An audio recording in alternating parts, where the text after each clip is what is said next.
I am reminded that it's 5 o'clock somewhere.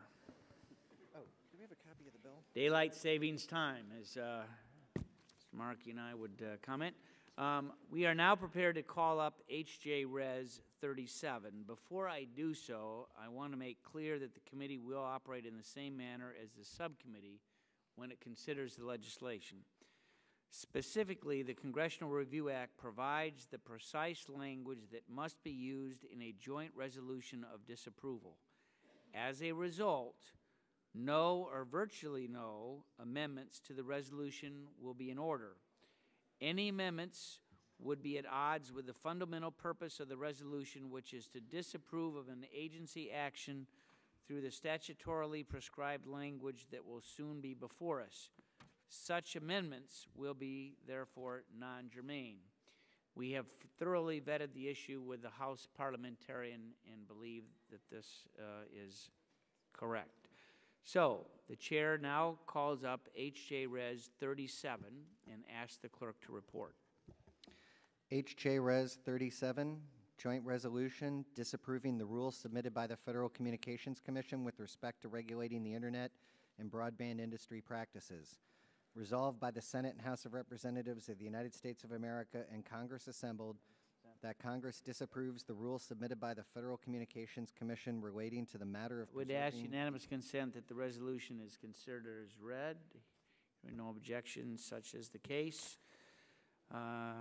So at this point, is there any discussion on the resolution? Gentleman from Pennsylvania is recognized for 5 minutes. So, Mr. Chairman, I have an amendment, but if you want to just, you want me just to strike the last word instead? Well, no. Do you have an amendment that you want to offer? Yes, I have an amendment at the desk.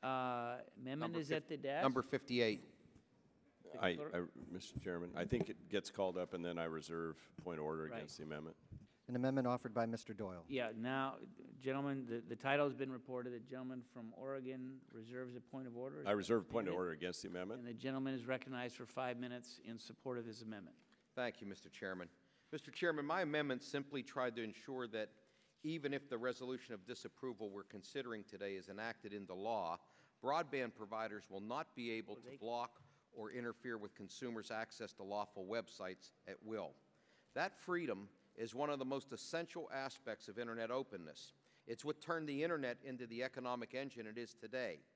But reading the testimony of our subcommittee heard last week, some broadband providers want the right to block what you get to see. The no blocking principle has been broadly accepted since it was included in FCC's 2005 Internet Policy Statement. It has garnered the support from both Democratic and Republican FCC commissioners. Indeed, as early as 2004, then FCC Chairman Michael Powell gave a speech in which he outlined 4 net freedoms. The first freedom was that consumers should have access to their choice of legal content. Chairman Powell stated at the time that consumers have come to expect to be able to go where they want on high-speed connections, and those who have migrated from dial-up would presumably object to paying a premium for broadband if certain content were blocked. In addition to being affirmed by the Internet Policy Statement, the no blocking principle was incorporated into the Community Opportunity Promotion and Enhancement Act of 2006, introduced by then Chairman Barton. All of my Republican colleagues at that time, who are still here, voted in favor of that bill. I remember that bill well. Mr. Chairman, I regret that we're not able to debate and consider this amendment that reflects such fundamental principle of the Internet that consumers have come to expect.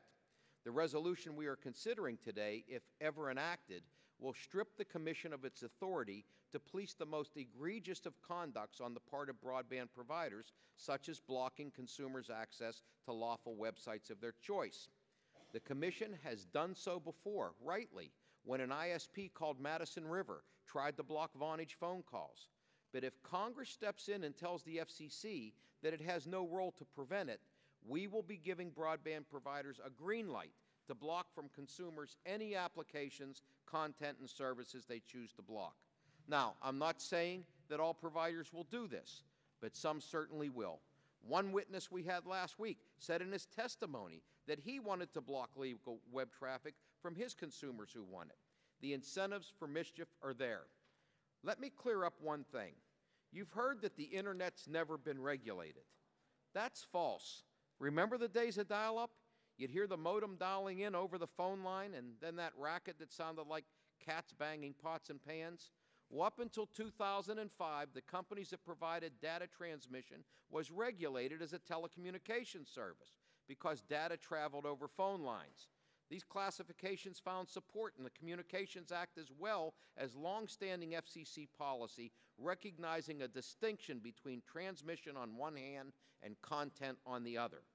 We didn't regulate then, nor do we propose to now regulate Internet content, but access to the Internet had basic rules of the road. No blocking was chief among them. Let's make one thing clear, and Council as much as admitted this last week.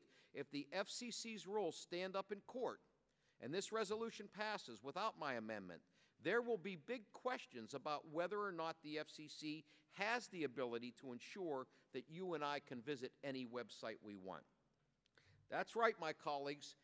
Your Internet access provider could block your right to view Tea Party websites. It's not that crazy if you think about it. Verizon has already blocked some people's political text messages, so it could happen. Mr. Chairman, believe it or not, no blocking used to bring us all together. I know my colleagues like to say they support an open Internet, but that may be true only so long as open Internet rules are enforced and consumers have basic protections from basic harms. By eliminating this minimal protection, the Republicans will give the green light to broadband providers to do whatever they want. I think consumers should have a choice of where they want to go, what they want to do, and to take that control away from them and give it to their broadband provider in a market with limited choices just makes no sense. I'm deeply disappointed that members will not have an opportunity to record a vote on this important issue addressed by my amendment. Debate and voting is a hallmark of our system, and it baffles me why we are choosing to proceed in a manner on issues so central to industry, free speech, and our national economy. We have time. The final rules won't be published in the Federal Register until late spring, so we do not need to proceed in this rush manner. I ask that people support my amendment and oppose this resolution without it. Thank you, Mr. Chairman. I yield back. Gentleman's time has expired. Does the gentleman from Oregon insist on his point of order? Mr. Chairman, I do insist on my point of order, and I would just note for the record that Mr. Doyle was part of a CRA resolution in 2008. So this process has been used before, and Democrats were involved in using a Congressional Review Act. But I do insist on my point of order, Mr. Chairman. Well, the chair is prepared to rule. The chair finds that the amendment does seek to amend the joint resolution before us in a way that will fundamentally alter the prescribed form of such joint resolutions under the Congressional Review Act. So therefore, the gentleman is correct, and the amendment is not germane. The amendment is not in order. Are there further amendments to Mr. Chairman. Resolution? Gentleman from the great state of Michigan. We share that privilege, Mr. Chairman. Mr. Chairman, I rise to strike the requisite number of words. Gentleman is recognized for 5 minutes. Mr. Chairman, as you will recall, I mentioned at the subcommittee markup of H-Res 37 that I opposed this resolution. In the intervening 5 days, nothing has changed my mind. I'm going to vote against H-Res 37 again today. In so doing, I wish to reiterate my belief that the future of the Federal Communications Commission open Internet order should be decided by the courts and not by the Congress, and certainly not pursuant to the poorly written and confusing Congressional Review Act of 1996. I will observe that I'm not pleased with what it is that the Commission has done, but it is my unfortunate view that the legislation before us does not address the problem and does not use the expertise, such as it is, of the FCC. I would also observe that we are wasting the time of this committee on a resolution that is not going to become law. As a result, we are actually ceding legislative prerogatives to the Senate and actually making the other body look productive. And I want to observe what a difficult task that is. We could be moving forward on matters like spectrum reform, which definitely requires the committee's attention rather than engaging in political theater as we are today. In closing, I suggest that we would be better served to put our sights on matters whose bipartisan resolution will result in increased investment, innovation, and job creation, as things which we can all agree are of the utmost importance and urgency to our constituents. Mr. Chairman, I thank you for your courtesy, and I thank you for recognizing me, and I yield back the balance of my time. Chairman yields back his time. For what purpose does the gentlelady from California seek recognition? Move to strike the last word. Gentlelady is recognized for 5 minutes. Thank you, Mr. Chairman. I think the committee members know the view that I hold on this. I think that in this case that the CRA is really a blunt instrument, and I simply don't agree with it. I want to thank Mr. Doyle for offering the amendment, even though obviously it's not being made in order, because I think it goes to the heart of the debate that at least this side of the aisle has presented in this overall debate. And the heart of it is really the hallmarks of the internet, that it's open, that it's accessible, that there's the ability and the freedom for consumers to access lawful websites. These are the most essential aspects of internet openness, and it's crucial to the development of the internet ecosystem. I said it before, I will say it again. Very few times, I think, has the committee, both the subcommittee and the full committee, heard from such a diverse number of organizations that have spoken out against what the majority is undertaking. From the Catholic Conference of Bishops to other faith organizations, to high technology organizations, to the CEO of the largest internet provider in the country, to other business leaders, to consumer groups. They have all said, don't do this, we don't agree with you. But you're going ahead with it, so you have the votes to do so. I think it's also worth mentioning that this no blocking principle has been broadly accepted since its inclusion in the FCC's 2005 Internet Policy Statement, and it garnered the support from both Democratic and Republican FCC commissioners. As early as 2004, the then chairman of the FCC, Michael Powell, gave a speech in which he outlined 4 of the net freedoms, and the first one was that consumers should have access to their choice of legal content. When Mr. Barton was chairman of the committee, almost all of our Republican colleagues that are still members of this committee today voted in favor of the bill that included the no blocking principle. So I don't know where the consistency is on your side. You're going to go ahead and do this. You claim you're doing it because you love the internet, and this is like a scratcher. You just scratch just a little bit, you scratch a little bit of that wax away, and you can see what's there. It's the virus again. You don't want an agency to be able to implement what you don't like. So I appreciate the opportunity to speak, and if anyone would like any of the time that I have left over, I don't have any other remarks to make. I'm sorry that you're doing this. I don't think it distinguishes this committee. I hope that once we get this, I think, silliness out of the way, I hope that we'll get to the serious issues of both the subcommittee and send them on to the full committee, such as spectrum and interoperability for public safety as we approach the 10th anniversary of the attack on our country. And I thank Mr. Doyle and all the members that engaged in what I think was a very important debate. Ms. Baldwin, be happy to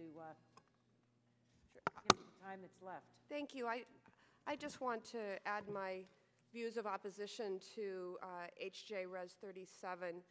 Now, last year, the FCC adopted its open internet order to provide greater clarity around continued freedom and openness of the internet. And these rules are intended to ensure that internet access is transparent and that broadband providers cannot block lawful content. These were adopted, I think, in a way that reflected a spirit of compromise. I personally think they should have gone further.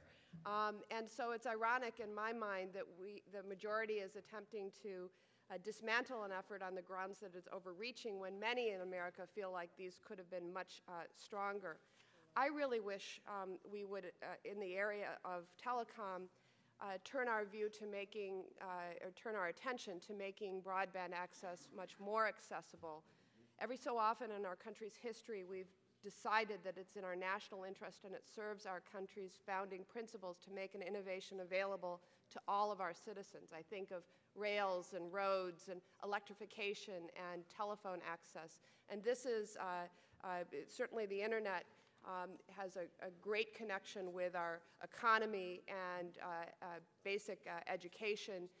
It should be accessible to all, and that's what our committee should be focusing its attention on. With that, I yield back. Mr. Chairman. Gentlelady's time Mr. has Chairman. expired. Mr. Chairman, over here. I move to strike the last word. Gentleman is recognized for 5 minutes. Mr. Chairman, I just think I ought to speak up for a minute. As chairman of the subcommittee, first of all, the members of the subcommittee should know we are going to take on these other issues. You know that. I've told you that. And we will when it comes to determining about spectrum, who has it, who's sitting on it, who's using it, including the government and the private sector, and how we can best utilize it for the citizens of this country. We're going to take on interoperability. We're going to take on FCC process reform. And I look forward to working with my colleagues on both sides of the aisle, including the ranking gentlewoman of the subcommittee, on that issue. But if there's a blunt instrument that has been wielded, it is not the use of the Congressional Review Act.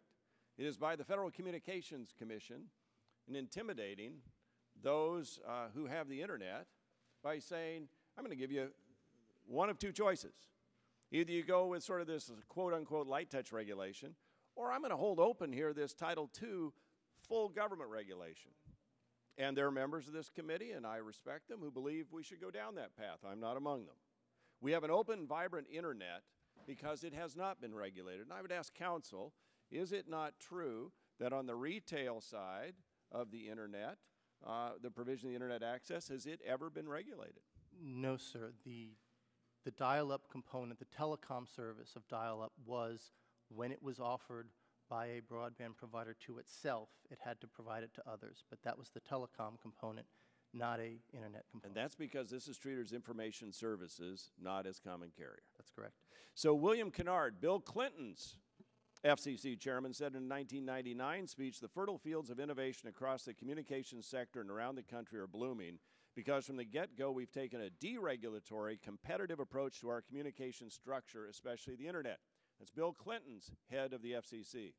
The grandfather of the internet, Dr. David Farber, warned in December of last year in an editorial that the FCC's order, quote, will sweep broadband ISPs and potentially the entire internet into the big tent of regulation. What does that mean? Customer needs take second place, and a previously innovative and vibrant industry becomes a creature of government rulemaking. So see, there are people who helped create the internet, the grandfather of the internet, who says this could affect consumers negatively. There are economists who say the same thing. We had testimony last week from Anna Maria Kovacs, who pointed out, and I quote, more universally damaging is the rule's potential to destroy the ability of infrastructure providers to raise capital. They would threaten the infrastructure on which both customers and content providers rely. So see, we did actually have an economist and a certified financial advisor testify to that. So there are people who disagree with my friends on the other side of the aisle. There is a broadband provider in my district. History, economy. There is if I could have more, who wrote and said, how will companies like Ben Broadband be able to compete if we bear the brunt of the regulations while the giants like Google, Amazon, and Netflix go free? The internet's evolving. All members of the ecosystem need to work together to innovate. The FCC chairman has picked winners and losers in this recent effort to impose net neutrality regulations. The efforts will cost jobs, stall innovation, and dampen investment. That's from a broadband provider in Oregon.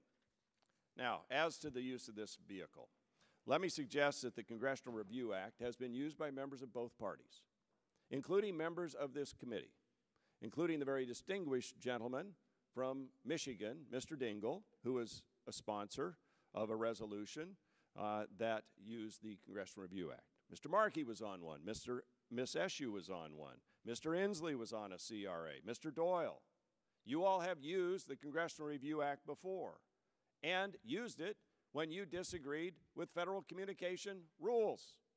So it seems a little odd today and in the subcommittee to be told that this is a horribly blunt object, a terrible abusive process, a silliness, a whatever, when in fact, let's face it, we have a disagreement on policy here. And we feel strongly about our side that this will actually hurt investment in the very internet structure that has allowed all of us to take great advantage of the internet. And so it is from that position that the Republicans say, let's keep the government out of managing the internet. Let's keep the government out of picking winners and losers. Let's keep the government out of regulating something that, frankly, I think you would find our side of the aisle thinks the FCC does not have this authority to begin with. The courts will decide. I disagree with my friend from Michigan, Mr. Dingell, who said the court should decide. I think we should decide. We're the legislative body. I don't believe they have the authority. I'm willing to stand up and say that, and then we'll see where the chips fall. And with that, I yield back my time. Gentleman's time has expired. Are there other gentlemen from Massachusetts, Mr. Markey? Yep. Thank you, Mr. Chairman, very much. Do you offer an amendment or strike the last word? I would like to strike the last word. Thank you. I appreciate it. First of all, I might say that the CRA that the gentleman from Oregon was referring to was one that I was not a co-sponsor of. It was referred actually to this committee and to the Telecommunications and Internet Subcommittee that I was the chairman of, and I did not co-sponsor the resolution. Would the gentleman yield? HJ Res 72 lists you as a co-sponsor of a CRA from 2003. It was referred to this subcommittee, and according to Thomas, you're listed here as a co-sponsor. October 16th of 03 is an original co-sponsor. Support the CRA when it was referred to this committee when you were chairman? The CRA that the gentleman is referring to was referred to this subcommittee, or to the subcommittee the gentleman is now the chairman of. I was the chairman of it at the time, and the resolution was not considered by the subcommittee and moved no further in the House. So just so you can understand how. But you were a co-sponsor of it. HJ Res 72 in the 108th Congress. Mr. Chairman, if it would help, I'd be glad to give you this document. Oh, it's 72. I see. There are two of them. HJ Res 79, I don't think you were a co-sponsor of. HJ Res 72 you were, however. And it related to disapproving the rules submitted by the Federal Communications. I will reclaim my time at this point. And let me say that the FCC's so-called no blocking rule, which simply states that fixed broadband providers may not block lawful content, applications, services on non-harmful devices, and that mobile broadband may not block lawful websites or block applications that compete with their voice or video telephony services will be eliminated. The no blocking of lawful content has been a common practice of broadband providers for years. It was well understood that the FCC would frown on such conduct, and the Commission has been able to enforce this provision. But if Congress steps in and tells the FCC that it has no place in preventing such activity, we will be giving broadband providers a green light to block from consumers any applications, content, and services they choose to block. I am not saying that all providers will do this, but some certainly will. The incentives for misconduct are there. Companies are profit-making enterprises, not protectors of free speech. This has already happened in an analogous context. A few years ago, Verizon used it in order to block a service. And what is it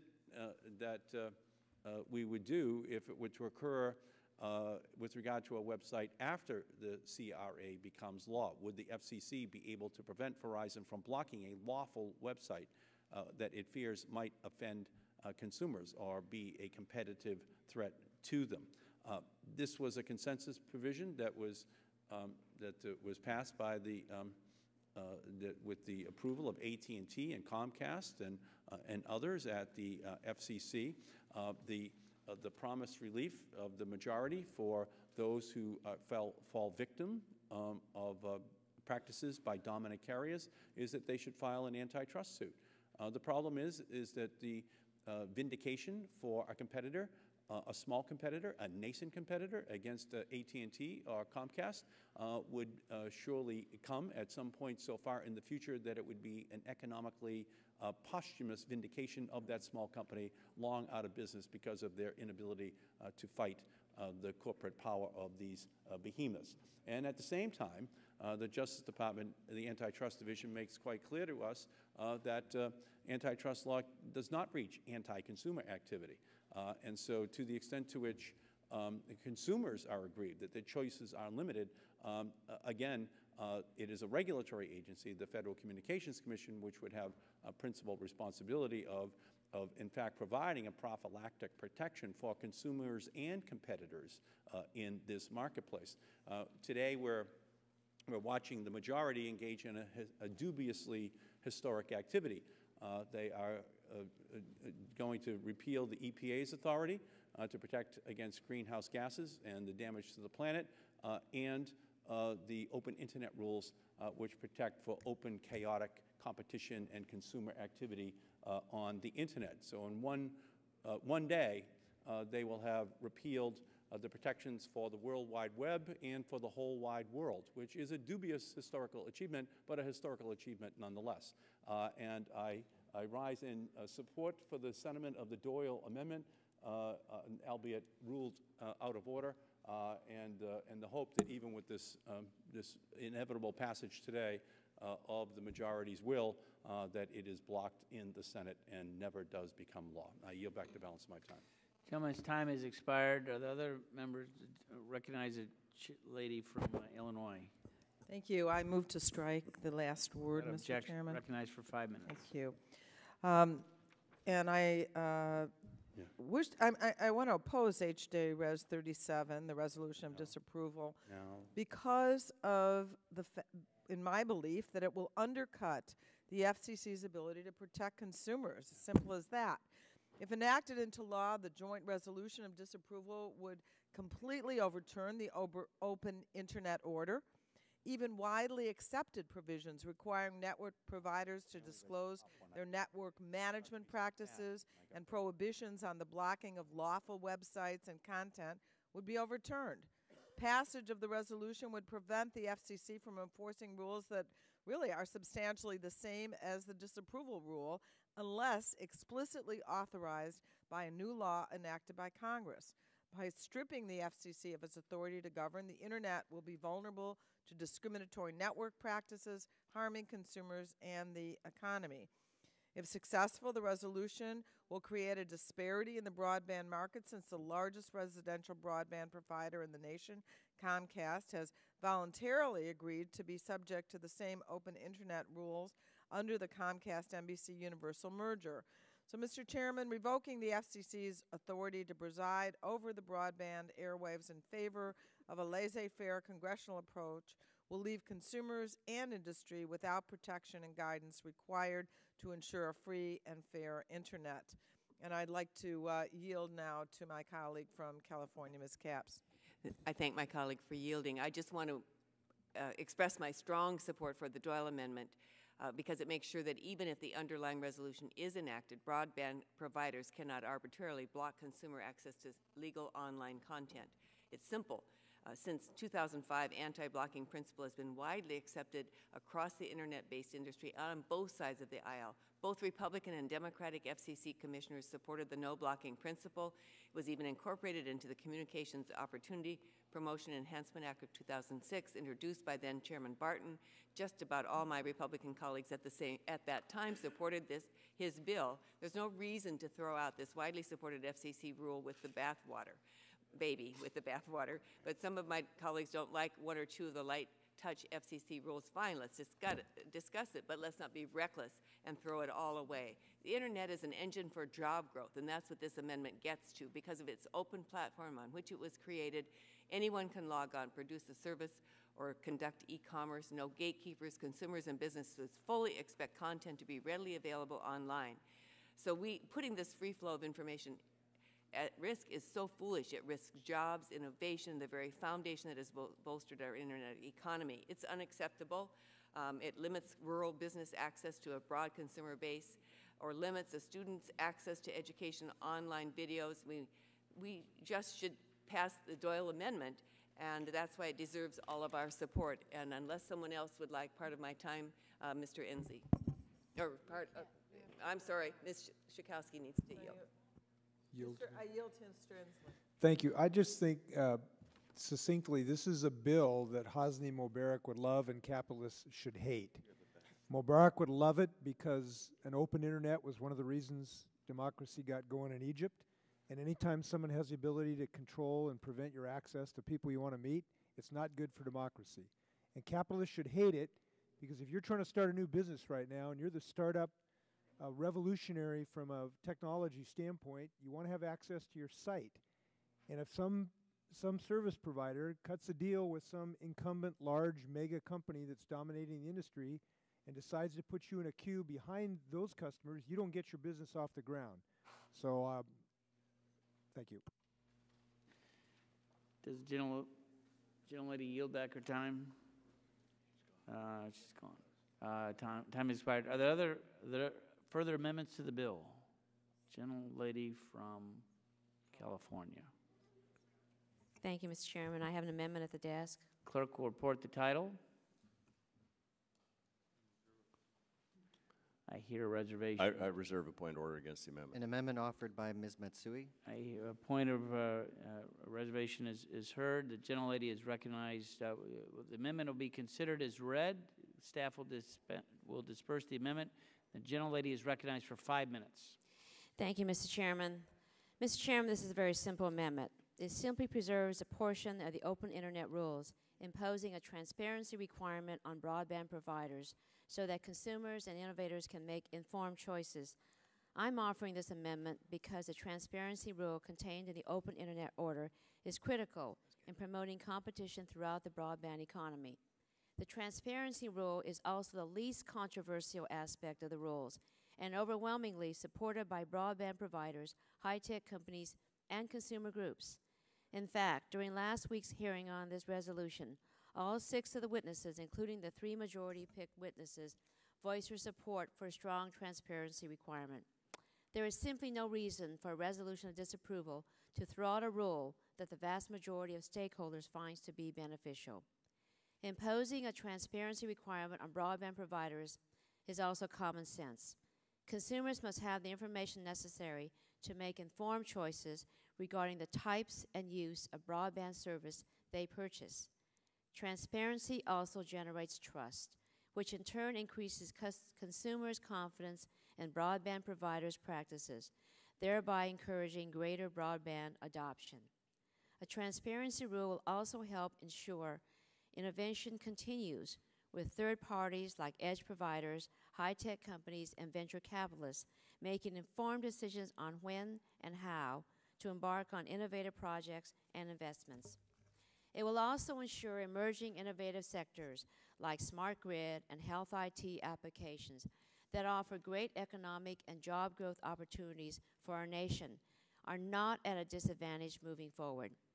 Both sectors are critical to the future economic growth of my home district of Sacramento.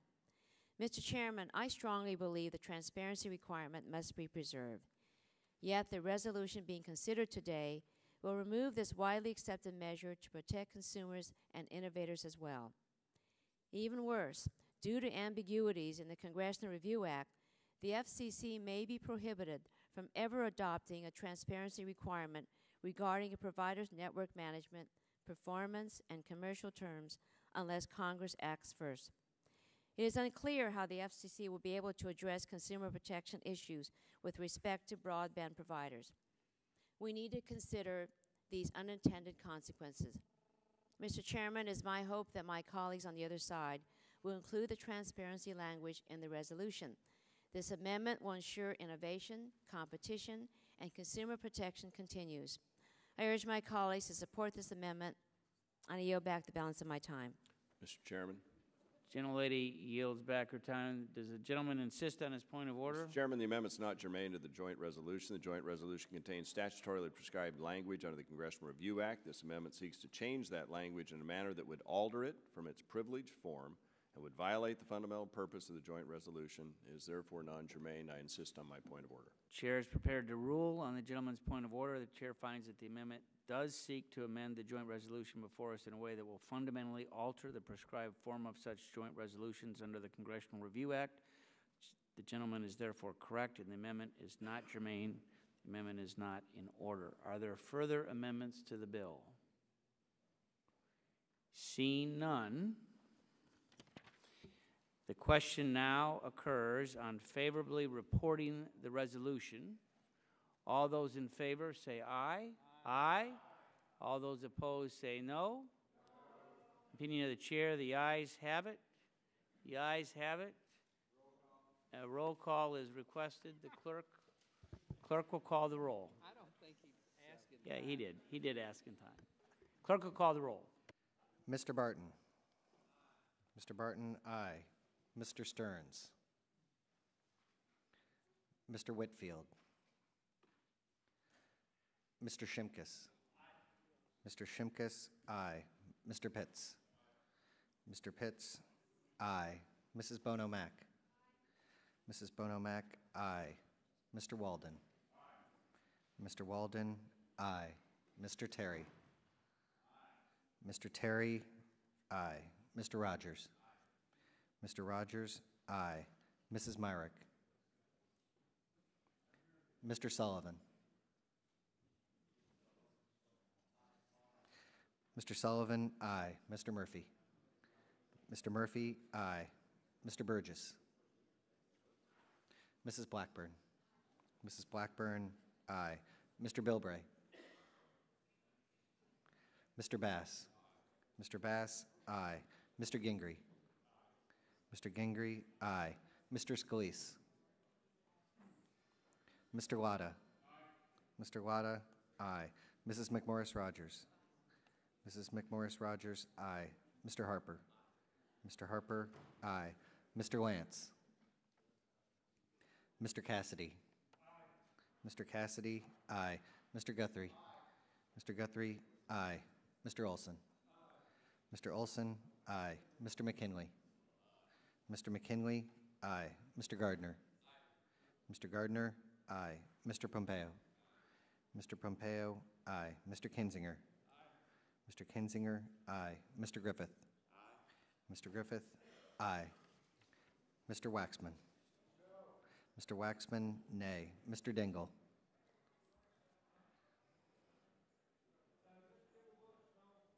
Mr. Dingle, nay. Mr. Markey. Mr. Markey, nay. Mr. Towns. Mr. Towns, nay. Mr. Pallone.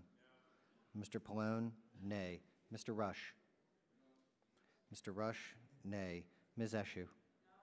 Ms. Eshoo, nay. Mr. Engel. Mr. Green. Mr. Green, nay. Ms. DeGette.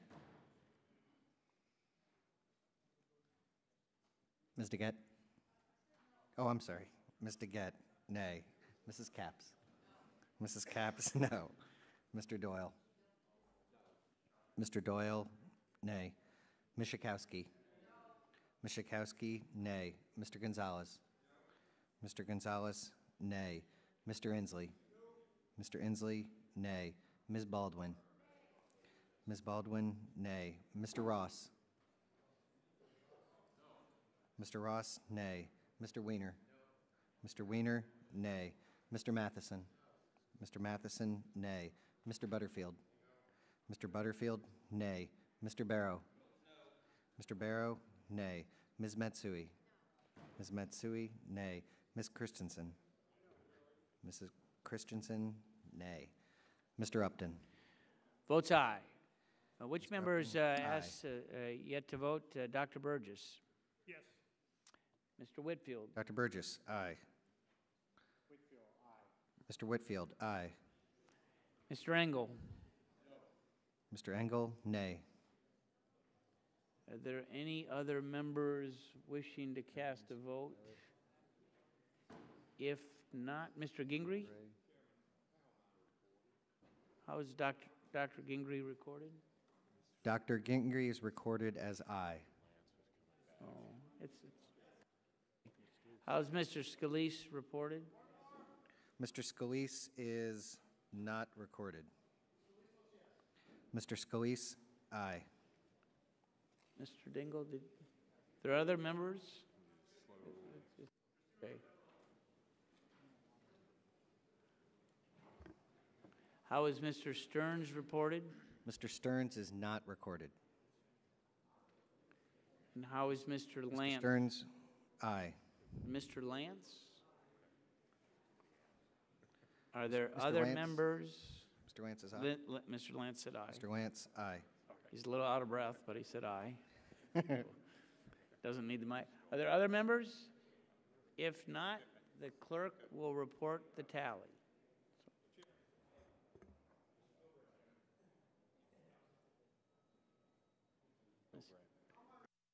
Oh, Mr. Bilberry is not recorded. Late. Says yes. Okay. Did I? Again, Mr. Bilberry, aye. again, the clerk.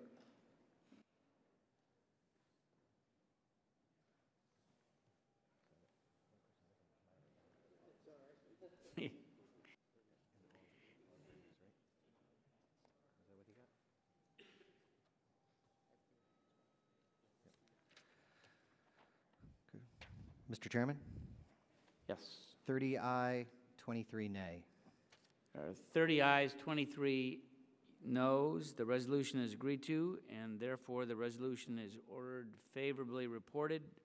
Without objection, the staff is authorized to make technical and conforming changes to the bill approved by the committee. Hearing no objection, so ordered. Mr. Chairman, Gentlelady from Illinois. pursuant to House Rule 11, Clause 2, I'm notifying you of our intent to submit minority views regarding H.J. Res. 37. Thank you. I'll make sure that that's done. Without objection, so ordered. Is there further business? If not, we stand adjourned. See you tomorrow.